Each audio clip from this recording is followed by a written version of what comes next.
Gone are the days of wagons being synonymous with your Aunt Linda taking her 1983 LTD Crown Victoria wood-paneled wagon, which is basically an aircraft carrier on wheels, to and from Dollar Tree so that she can get a good deal on holiday jam for Thanksgiving. No, with the advent of fast wagons in the United States, a whole new vehicle class has been created here in this country. Fast wagons have existed in Europe for probably 40 years, but they didn't actually make it to the United States until Audi brought us the RS6 Avant and Mercedes brought us the AMG E63 wagon. And perhaps reluctantly, BMW saw the popularity of those two fast wagons and they finally decided, fine, we will give you an M5 Touring. And it is here. This is the third M5 Touring, but the first BMW M wagon to ever make it to the United States. The 5 Series wagon hasn't existed in the United States since the 2010 model year when BMW finally pulled it off the market due to slow sales. And BMW was hoping that people would just go out and buy XMs if they wanted an M5 Touring drivetrain and a large, capable, practical body, but not a single soul went to buy the XM, so they finally decided they would reluctantly bring us the M5 Touring. And I gotta say, I am so excited and so happy that this car is on your screen right now where you're watching this video, likely on the toilet at the moment, and you're looking for a thorough, in-depth review of the M5 Touring. You're probably also looking for me to drive it, and unfortunately, today I do not have permission to drive this M5 Touring. It is the first M5 Touring in the state of Utah, and it is already spoken for. So the most of what I can bring you is the most thorough tour I can possibly do without actually driving the car. If you want to see footage of me driving an M5, I have done a video of an M5 sedan, and I'll link that at the end of the video so you can go there and just watch the driving portion of the M5 sedan video, which honestly the M5 I found rather boring. If you're looking to watch me drive an M5 and you're willing to just pretend as I'm driving it that I'm driving the Touring, you should do that. I'm gonna link the video again at the end. So right now, we just have the M5 Touring here in the parking lot and it's not gonna leave the parking lot, but I'm still so grateful and so excited to have the opportunity to film a video with the M5 Touring. The M5 Touring for me is probably the most anticipated BMW ever. And I'm so glad that I'm getting to review this M5 Touring and I didn't have to wait 25 years to import one. I only had to wait nearly 25 years after being born to see an M5 Touring sold new in the United States. But again, I'm super, super excited the M5 Touring is on sale in the United States. And I'm even more excited that this one is on your screen right now. So let's take a review type tour of the 2025 BMW M5 Touring. Here's another angle of the M5 Touring. You can see it's basically just a normal M5 until you get to the back of the front doors, and then its touringness manifests itself in glorious pride and honor. I'm obviously a wagon guy, as you can tell, and I'm very excited that I'm looking at the back end of an M5 wagon, and this is obviously, in my opinion, the best part of the styling of the G99 M5 Touring. I love the way they sculpted the back end with the flared rear wheel arches, the way that it kind of bulks out a little bit, makes the car a little bit wider. That mean M diffuser with the quad pipes back there. They just managed to sculpt the car back there in a way that it looks right. It looks like it was designed to be a Touring from the beginning. The regular M5 sedan is a good looking car, not as good looking as the F90 M5 that came before it, but it's still a good looking car. I think BMW M did a good job converting the 5 Series into the M5, but they did an outstanding job converting the 5 Series Touring into the M5 Touring. Now, the United States of America doesn't get the 5 Series Touring anymore. We don't get any BMW wagons anymore at all, in fact. After the BMW 3 Series F31 chassis ended production sometime in 2019, we haven't gotten a BMW wagon in the States ever since because wagons are not super popular in America, but fast wagons are quite popular, which is why the M5 Touring is the first wagon that BMW has brought us in a few years, and it is the only BMW wagon that you can currently buy. If you want just a family station wagon from BMW, better be willing to pony up $120,000 and put up with the M Hybrid V8, because that's really your only option. If you just want a family BMW, you're probably gonna end up in an X3 or put up with a 3 Series sedan. If you want any BMW wagon, you're gonna have to go all the way, folks. Get the M5 Touring. So like I said, there have been 2 M5 Tourings for sale before this one, but neither of which were available in the United States. There's the E34 M5 Touring, which was a wagon version of the 2nd generation M5, which was the last M5, at least up until this point, to have a 6-cylinder engine. That wasn't available in the United States, once again. And then there was the E61 M5 in the mid-2000s, which was the touring version of the V10 M5 that everybody loves. And can you imagine a V10 M5 wagon? It's just...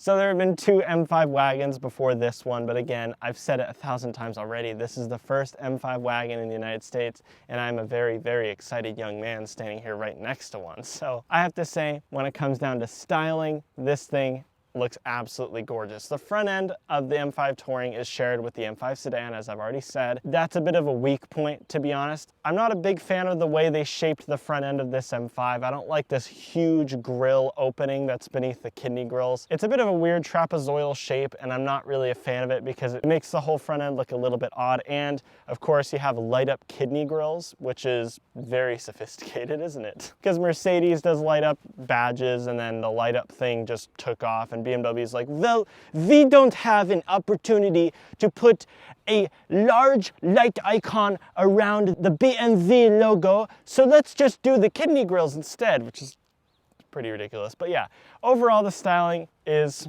pretty good. It's not the best looking M5, it's not the best looking M5 wagon, but I think they did a really good job, especially when it comes to the wagon part. And speaking of the wagon part, let's go to the back and check out Practicality. Here we are at the back of the M5 Touring. I can't believe that I'm finally saying that as a proud American. We've got the M5 wagon. We didn't deserve it, but it's here. And everybody, a moment of silence, please. It's time to operate the M5's electronic tailgate.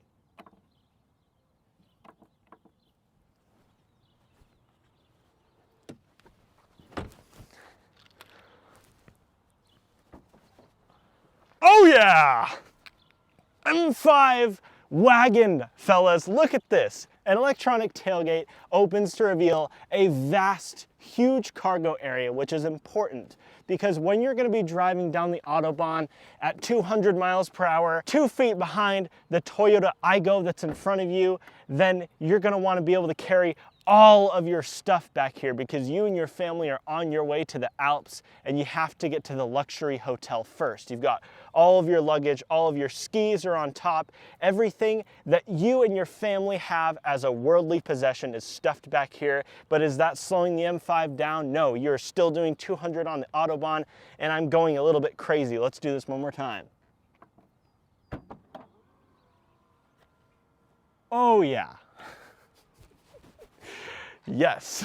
Let's talk about practicality now. This huge tailgate has lifted itself open.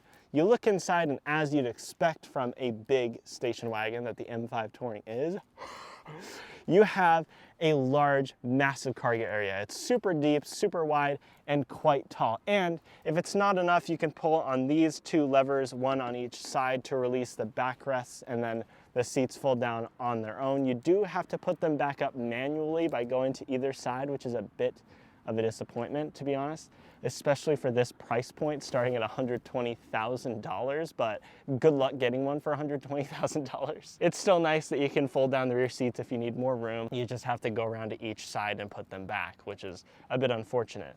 Underneath here, there is a tiny little underfloor storage area, which I believe could probably fit this cargo cover right here, which is probably the best designed cargo cover I've ever used. It has this intelligent functionality to it. So if you want to, you can pull it out to 2 different lengths. You can partially obscure your cargo area so that people that are looking in these quarter windows can't see, but it's still not covering the cargo completely. Why you'd want that, I don't really know, but if you want it to pull out all the way and cover everything, you can do that as well. You have two different cargo covering settings back here. And then to just release it, you pull up on it like that, and then it goes back to the first position, pull up on it again, and it goes back there. And if you've ever pulled a cargo cover out of any car ever, you will know that it is a massive pita. It's always difficult. It's always a pinch fest for your fingers. It's just never a pleasant thing. And the M5 Touring, they actually thought about it. For the first time, somebody actually thought about how a cargo cover should come out. You have a tab over here on the right that you press on, and then the cargo cover partially pops out, and then you do the same on the other side, and then it's fully released and you can just pull the cargo cover back out. To put it back in, you just line it up, latch it in place. For a cargo cover, it is very well designed and it's very easy to use, and I'm very happy that somebody finally thought about how to design a cargo cover properly. Once again, here's your view of the cargo area of the M5 Touring. It's obviously quite a lot larger than the M5 sedan, but if you want more, you can get an X5 probably, but an X5 doesn't have 720 horsepower, an X5 doesn't have a glorious wagon body, and the X5 doesn't have the exclusivity of the M5 Touring. Isn't that cool? It only took 35, 40 years for America to get the M5 Wagon. It only took that long for Americans to get to enjoy watching the tailgate of an M5 open and close. But better late than never. So with that being said, let's hop in the back seat and see if rear headroom is improved as well. Here we are stepping in the back of the M5 Wagon. Now this passenger seat is moved pretty much all the way back. I think it is all the way back actually, where I would sit if I was driving this car and it was right-hand drive. Just picture this seat is all the way back because there's a tall person up front, and there's also a tall person back here. I am 6'3". Thank you for asking. So sit down in here, and legroom is quite compromised, footroom is quite compromised, as it is in the M5 sedan, as it is in every variant of the 5 Series. But I've got to say, just barely have enough headroom. I don't think it's that much of an improvement, to be honest, over the 5 Series sedan. I don't remember that car having a bad amount of headroom, but the roof does feel a little bit taller. I feel like I have a minuscule amount of extra headroom, but that might just be placebo, to be honest. Sitting in here on these glorious bright red and black two-tone seats, which are very cool, and I think it pairs extremely well with the deep frozen gray matte paint on the outside. I'm not really a matte color kind of guy on cars, but I'd make an exception for this M5 Touring. I think it actually looks really cool. Would I buy it in this color? No. I'd get mine in Cinnabar red, people. If you know, you know. So yes, I already went on the individual configurator and I configured my dream spec M5. Don't judge me, okay? I look in front of me at this M passenger seat, which has obviously got more bolstering, and it's designed for an M5. And that is made proven to the rear passengers when they look at this panel right here that has the M logo on it. And it also has a hole for racing harnesses if you decide to do that someday, which would be quite interesting. But the fact that this seat is a little bit more bulky means I have a bit less legroom back here, and I don't have much give in the seat with my knees, which is unfortunate, but not a big deal. You want to be up front in the M5 Touring. But it's a family M5, so you want to be able to put your kids back here, and I think they'd be very happy. They'd also be happy because in the center here you have 2 cup holders with tabs in them to hold their little sippy cups in place, and up front there you have a fully touchscreen digital single zone climate control area right here with heated seat controls for either side. It looks nice and modern with its new touch control things or whatever. It also has 2 USB-C ports above that and a little storage area below that. There is a transmission hump here in the center, which makes it a little bit less comfortable for people in the middle back here, but overall, it's not too bad. I'm quite tall and I could reasonably see myself being able to survive a long journey back here. It's not the most roomy car, but I would say it's just barely enough. And also directing your attention to the window here, you have sun blinds right here, which I love to see on any BMW, especially on the M5 Touring. It's very cool. But for $120,000, don't you think that this should be electronic back here, the electronic sunblinds from the 8 Series Grand Coupe or the M8 Grand Coupe should really be back here. The X7 also has automatic electronic sunblinds. I think the M5 should have electronic sunblinds. Having manual ones back here is still cool, but I really think that it should be electronic back here. For the price that you're paying, you could be forgiven to expect that. You could also be forgiven to expect soft closed doors, which the 5 Series and M5 don't offer, as far as I know. No M5 that I've seen has had soft closed doors, and that would make this absolutely perfect. They were this close to perfection and they missed it. It just needs soft closed doors and a 6-speed manual, and then we'll be good. Also, you have this glorious, very nice, soft Alcantara headliner, which stretches all the way, even back to the cargo area back there. Very nice to feel at the back of your hand. It adds a little extra class and luxury to this M5. In terms of materials and design, I think this two-tone red and black leather brings some design to the back of this interior that it really needed, because if you just get a black interior in the back of any 5 Series, it looks very dull and boring, and it makes you feel like they didn't really care about the experience for rear seat passengers. You do have a nice speaker grille cover for the Bowers & Wilkins sound system, which adds a little bit of style back here, but overall, most of the style is from the two-tone red and black seats. Also, for style purposes, you have M colors on the seat belts, which is an M tradition. So with that being said, let's hop up front. Here we are up front in the M5 Touring. Once again, you notice these two-tone seats up here, which are obviously bespoke seats to the M5. They've got more bolstering for support. They're also extremely comfortable, and they have the M5 logos embossed just below the headrest, which is cool.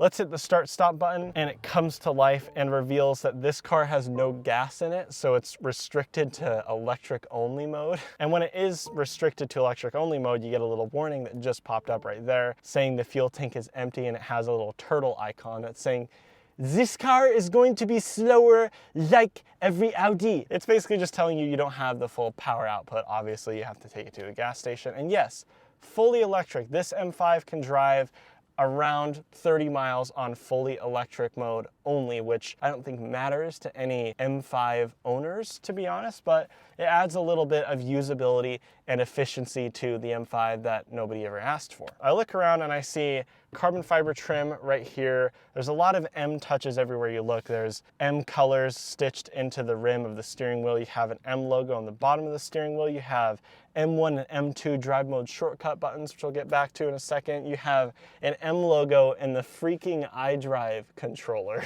which is ridiculous. And the crystal design element of the dashboard, which is sort of an ambient lighting gimmicky type thing, which I actually really love, is showing the M colors right now. It's called M Indigo, and it's the default setting on the M5. The ambient lighting is the M colors, which is pretty funny. But if you want different colors, you can actually, shut up. If you want different colors, you can go into the infotainment screen and tell it to give you a different color. You can have green, red, orange. Orange for all the BMW purists out there, if you know, you know. So you can change that if you don't like that. And it is obviously a gimmicky type thing. And when it comes to materials, some of the switchgear feels very cheap up here. These window switches don't feel very good at all. The buttons to control the power mirrors feel really cheap and not very nice to use. This turn signal feels nasty, frankly. It's just flimsy and doesn't feel very good, especially in a $120,000 car. This turn signal's awful, and if somebody ever cuts you off in an M5 Touring without using their turn signal, they probably have a good reason for it for once. I also don't like the fact that there's so many random shortcut buttons for things that should be more simple, like this button that controls the headlights. If you want to just have your parking lights on, it's like a 4-step process. You have to touch this icon right here and then go into the light settings and then tell it you want your parking lights on, when it used to be just a little switch right here. Why not just put that there? Because they want a minimalistic look to the interior, and to their credit, it looks very beautiful, but some of these shortcut buttons are very irritating. Think that light control. and the fact that you have 5 drive mode shortcuts. Yes, 5 drive mode shortcut buttons in the M5. You have M Hybrid, which controls your electric, your hybrid system setup, your regenerative braking, or if you're in electric mode only or not. You have M mode, which is your sport or track mode, which focuses the gauge cluster in a more sporty setup with emphasis on your engine revs right there, which is nice if you're going to take the M5 Touring on the track. And then you have setup, which controls all of your drive mode controls basically, which in the M5 Touring is a lot. Drivetrain, energy recovery, drive logic, chassis, steering, brake, M sound, and MX drive are all configured in this. You actually have to scroll down to get to everything. This car is endlessly configurable. It's quite ridiculous. Also, with this setup button, you can configure your M1 and your M2 shortcut buttons on the steering wheel. So that's number 4 and 5 for the shortcut buttons for your drive modes. So if you want to have M1 for if you're in a bad mood and you want to cut people off and be a true M5 driver on the highway, you can have that. And M2 could be your relaxing mode for when you're picking up Aunt Linda, because she's not allowed to drive her LTD Crown Victoria anymore after she plowed it into a shopping cart trolley at the grocery store. You also have some M5 touches like these unique shift paddles with these grooves in the back to add a little bit of texture to it. They're also carbon fiber and they look really cool, and using them is quite an event for sure. Let's look underneath the hood at the engine of the M5 Touring. Here we are under the hood of the M5 Touring, and as you can see, it has the BMW M-Power Hybrid V8, which is shared with the M5 sedan and the BMW XM, but this is the most powerful variant. It has a 4.4 liter twin turbo M V8 that produces around about 560 horsepower. That's paired with an electric motor as the first M5 plug-in hybrid to produce a total output of over 720 horsepower. I think it's about 727, which despite this M5's massive weight, that's one thing that the M5 has been quite controversial for. Because of its plug-in hybrid technology, it is the heaviest thing on this side of the solar system. And the M5 Touring is even heavier than the sedan. It weighs 140 pounds more than the sedan, coming in at 5,530 pounds, which is insane. It's amazing that they managed to make anything that heavy, because I only think God is capable of doing things like that. But it is a very heavy car, but it has a monstrously powerful drivetrain to move that heft along. It routes all of its power to all 4 wheels, or you can switch off the MX drive and send power to the rear wheels for drifting via an M Sport 8-speed automatic transmission. And it produces a combination of pure insanity. You put your foot down in this car and it just explodes with volcanic power and torque. Well, everybody, there you have it. That is your most thorough tour that I can give of the brand new BMW M5 Touring. I am super excited to have an M5 Touring in the States, and I'm very grateful that this one could be on your screen today. When it comes to driving the M5, I love the drive because it's monstrously powerful, scary fast if you need it to be, handles better than it should be for a car that weighs as much as a small planet, and it's also comfortable, it's refined, it's quiet when you have it in EV mode. Overall, it's just a really amazing car to drive, and I wish I could drive it for you today, but unfortunately I can't. If you'd like me to drive an M5 Touring for a later video, just comment down below and I'll try to work something out in the future. But today it's just static, I'm afraid, and I can't drive it. But I wanted to thank everybody for watching this video regardless. I want you all to like, subscribe, do all the normal YouTube stuff, and I'll see you in the next one. Bye-bye.